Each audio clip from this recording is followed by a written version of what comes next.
একদিন বল্টু থানায় ফোন করে বলল, হ্যালো, এটা কি থানা? থানা থেকে একজন কল ধরে বললেন, হ্যাঁ এটা থানা। তখন বল্টু বলল, আপনি কে বলছেন? তখন উনি বললেন, আমি ওসি বলছি। তখন বল্টু বলল, আপনার হাতে ডান্ডা আছে?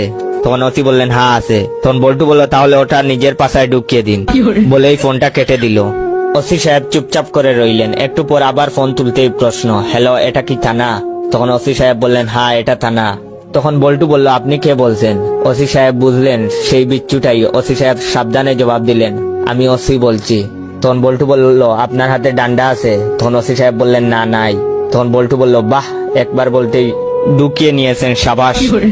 সিএলআই দেখে ওসি সাহেব ওই নম্বরে ফোন করলেন। ধরলেন এক ভদ্র মহিলা, বল্টুর মা ছিলেন। ওসি সাহেব বললেন, থানা থেকে ওসি বলছি, এই নম্বর থেকে একটি বাচ্চা ছেলে আমাকে ফোন করেছিল, বলেছে হাতের ডান্ডাটা নিজের পিছন দিয়ে ঢুকিয়ে দিতে। তখন বল্টুর মা বললেন, এ মা, কখন?